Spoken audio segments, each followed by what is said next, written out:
We've all heard and talked a lot about this, right? The great resignation, the great reset, reshuffle, whatever you want to call it. My favorite is the great wake up call for organizations. But essentially, we all know where we are. And I don't need to spend time here sharing this because everybody knows and is feeling this 100%. And that's why HR and people leaders are coming to me every single day, literally, saying I had a credit union just last week, and they're like, man, we feel like we've tried everything. We've tried bonuses, we've tried this, we've done this, we've done this. We're just not sure exactly what to do. Can you help us figure that out? And that's the struggle, right? But again, I share with organizations, it's really simple, and don't overcomplicate it. But what you really have to focus on is simply creating a workplace experience that people want to be part of. Everybody's different and their needs are different, like we mentioned. And so we have to create and understand the different needs throughout the organization, because it's people. I learned a long time ago that no matter what business you're in the people business. And that's for sure. Doesn't matter if you're selling cars or widgets or software technology, everybody's in the people business. And people are the key to the success of your organization. But what drives them, and this is really key, is that it's their mindsets and beliefs that drive how they think and how they feel. That drives what they do or their behaviors, and their behaviors deliver your results. So if you want lasting change, you have to focus on, you can throw some temporary things that, hey, let's go incentivize this specific behavior, and that can work short term. But if you want something to drive lasting change, you've got to go deeper than that. And you've got to align your people with the organization. And that's where a focus now comes on the core, their mindsets and beliefs. And those come from that human experience at work. My mindset and belief about your organization comes from my daily experiences within your organization. It's my interactions with my leaders, my manager. It's my belief in executive leadership. Do I have learning and development opportunities? Do I have clarity in my role? Do I feel like you're concerned about my well-being? All of those different things, right? There's all of these different aspects, and that's where it can become hard, is how do we know which of those are most important and where to focus our precious time and resources? Well, that's what we do here at Olumo, is we help you to figure out how to attract and retain your people by focusing on creating that human experience at work, a more human experience at work. We created Olumo to deliver the first real-time human sentiment analytics that gives you the actionable intelligence you need to pinpoint where to focus your time and resources. It's that simple. Look, we can do all kinds of different things, but just tell me where to focus and where to get the best results. And that's what we're here to help. So what we did is we created a human experience assessment. This is like no assessment you've ever seen before. And it's not a survey. Yes, we ask questions, but it's not a survey. And I'll show you how we create conversations here in a moment that deliver the real insight. But the first thing we did is we worked with our organizational psychologists and worked with them to say, hey, from a behavioral level, what are the core behaviors and beliefs that people need to have within an organization? And they said there's really 5 core things. And the first is that they have a belief in the products and services that you provide. The second is that they believe enough to recommend, you want the outcome to be that they recommend their friends and family to your organization. That's what helps you to grow and bring in the right type of people. Then they also need to have a belief in your organization so that they're intending to stay with you. Beyond that, they need some type of an emotional connection and to feel inspired by the organization or their team or people in some way.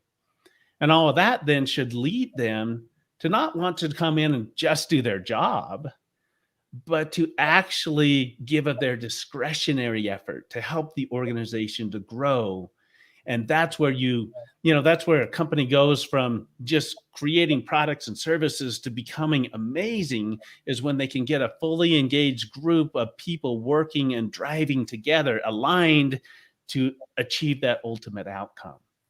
So the first thing we do is we ask questions surrounding these specific areas. We do it on a scale of 1 to 5 using the Likert scale, with a 5 being engaged, 4 passive, and 1, 2s, and 3s being your disengaged, so that you know exactly where you are in the organization. And then you can look at it by team or department, location, anything you want, and figure out, hey, where are our pockets? Where are we doing well? Where are our strengths and where are our weaknesses? But even more important than that is now identifying again, well, now we know where our engagement levels are. Now we need to know why. So that's where we then focus on the drivers of engagement. Those components I mentioned a moment ago. Do I feel like I have meaningful work? And do I have good leaders? My direct leader, do I believe in them and the executive leadership? And do I feel like the company cares about my personal well-being and all these different aspects? And I wanted to share with you, this is actual real data from a company that we completed this assessment on just a couple of weeks ago. And they're a group that works with children that have autism, and they provide in-home services to them.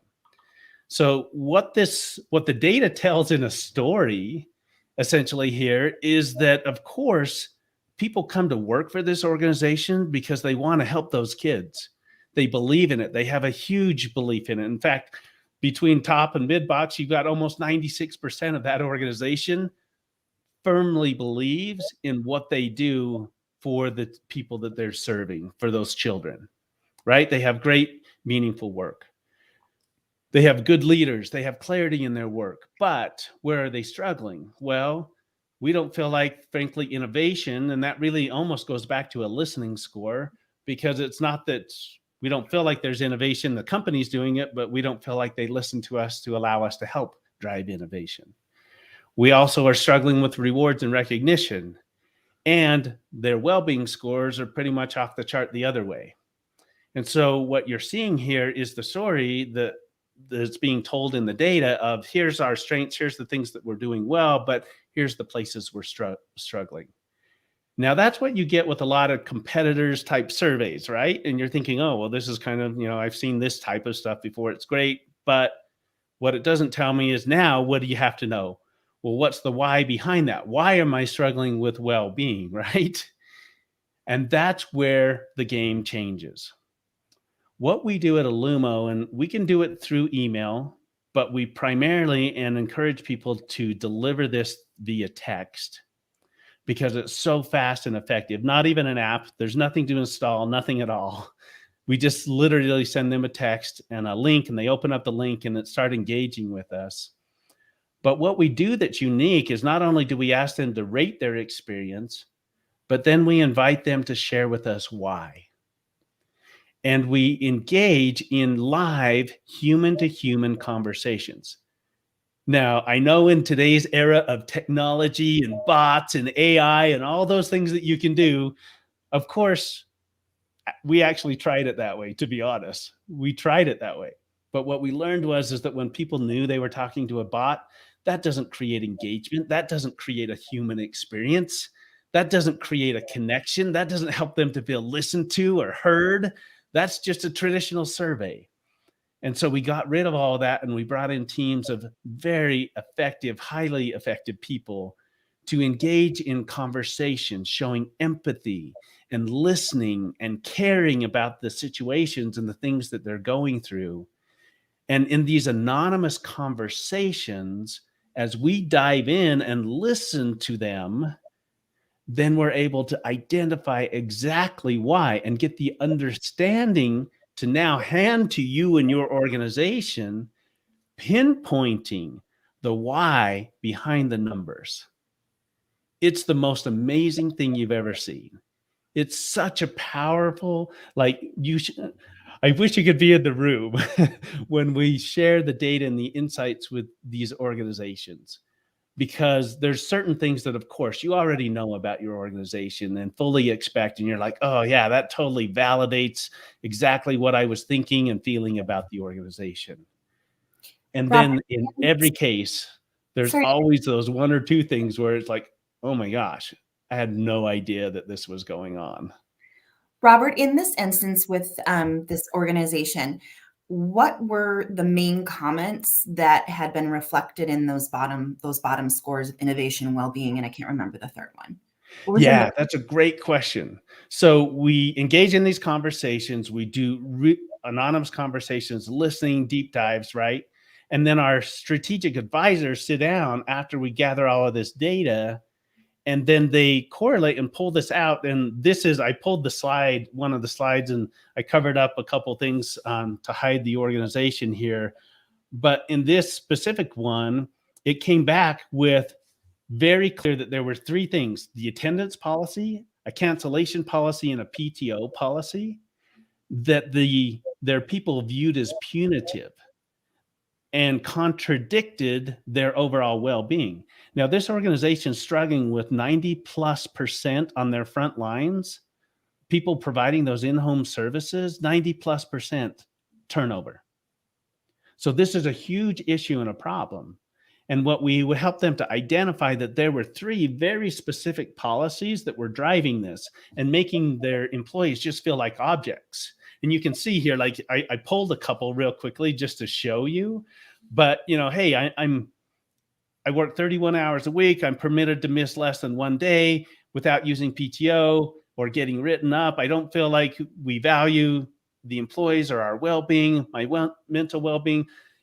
It punishes us if we take time off, all these things, right? And we just got an onslaught of this feedback about, hey, we love what we do, but we don't feel like you guys care about us, and these things are really difficult for us, and that's why we're leaving.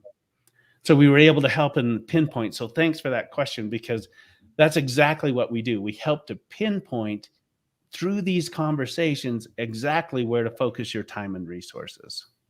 Yeah, it would make sense that if like their workforce is 90% frontline, and especially during what's happened over the course of the last 2 years, that they're burnt out, and this would make sense. But I guess that people within the HR and leaders in the organization really just needed to see what people were saying and understand that through the data and they made changes, correct? Yes. So then what we did with this organization is, again, our strategic advisor sat down and went through all of this. And then after the initial assessment, they said, hey, how do you help us from here? And that's where in the platform, we can continue to turn on tactical campaigns and deep dives and do these very strategic pinpoint actions now to help them through what we call the illumination cycle, which is essentially just the feedback loop.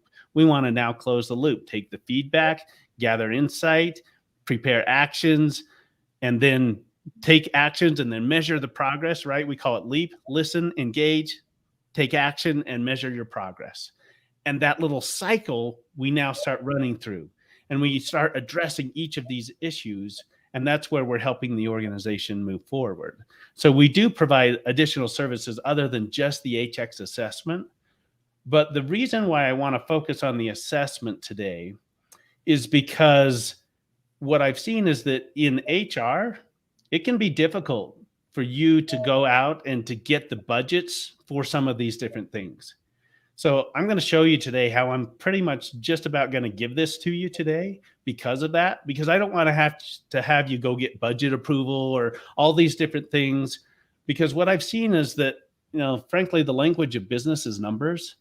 And as soon as we start showing the numbers to the executive team and leadership, that's the language that they understand. And then what happens is, instead of us trying to say, hey, we want to deploy this new thing and start really listening and actively, well, as soon as we show them the data, if we take a data first strategy and show and pinpoint what we need to do, then it's them driving us to say, okay, now how do we get that done? So what I've learned going through this process, and those of you that are on here from HR and people leaders, you get this, right? You know that you struggle with that with your different leaderships in the organization. And by taking this data first approach, they'll be asking you, how do we now get these things done? Because it's always a struggle is, hey, I think we should be doing these things. Well, without the data to back it up, frankly, they just don't hear you. Mhm. And I once we think can present this data like this changes the game. I think that HR is 100% more data driven than they were even just 2 years ago, and this data, it's what's difficult is that it's not, the problem isn't that HR isn't data driven, because we are data driven. The problem is the how to analyze and get the data on things that are extremely difficult to track, which is well-being.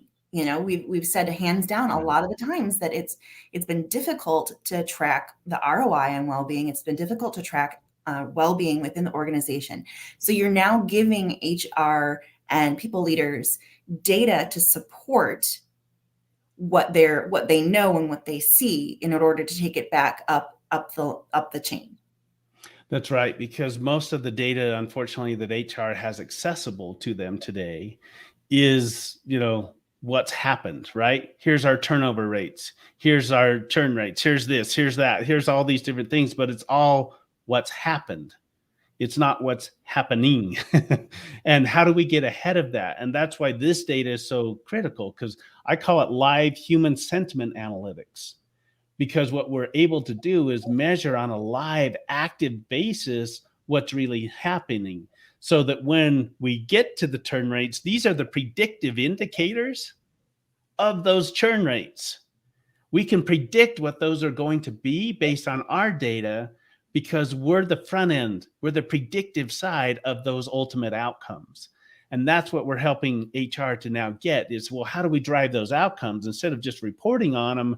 How do we drive those? Well, now we can give you the predictive indicators to help do that. And this assessment, again, is the simple and easiest way and the path forward to help you and your organization to get started. Mhm. What we did is we tried to make it as easy as possible. All I need is a little simple CSV with the different demographic data and information regarding your people. Then we created a video, because as we deploy it, it's critical to prepare the organization for the assessment. And so we created a video for you to share with your leadership that helps them understand and clarify their role in being our change champions and encouraging their people to participate. So there's a video prepared, you share with them, teaches and trains them exactly what they need to know and how they need to then work with their teams.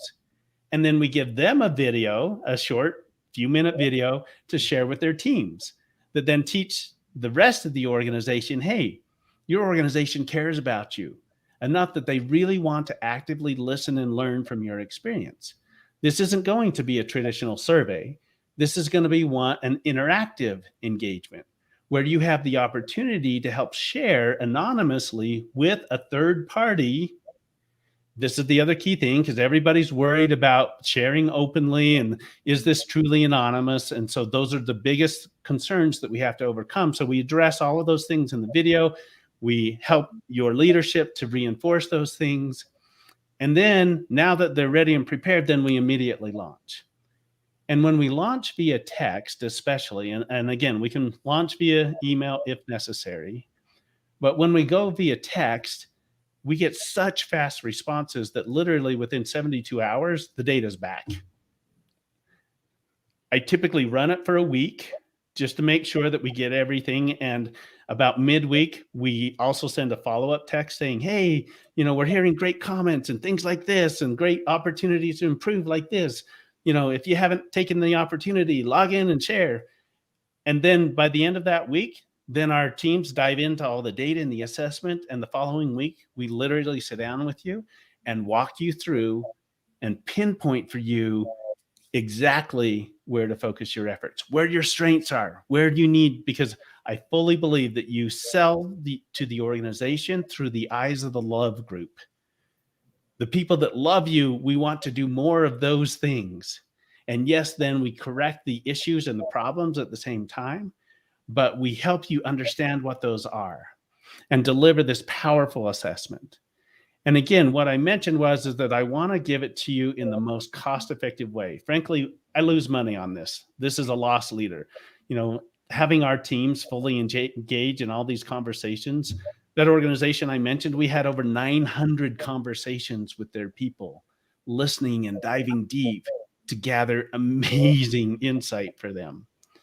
And that's where I wanted to share with you my offer today is for organizations with 500 employees up to 5,000. And if you're larger than that, just reach out to me and, same type of pricing, but just very, very low cost because I didn't want you to have to go fight a fight or have some big battle or some huge approval. This is a no brainer.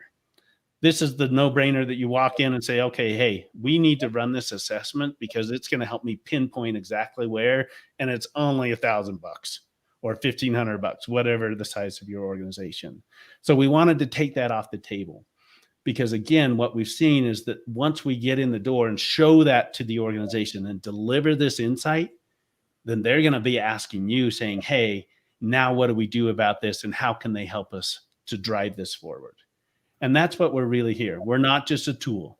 We're here to help and support you to grow and drive your organizations in a tactical, data-driven way to very specific business outcomes.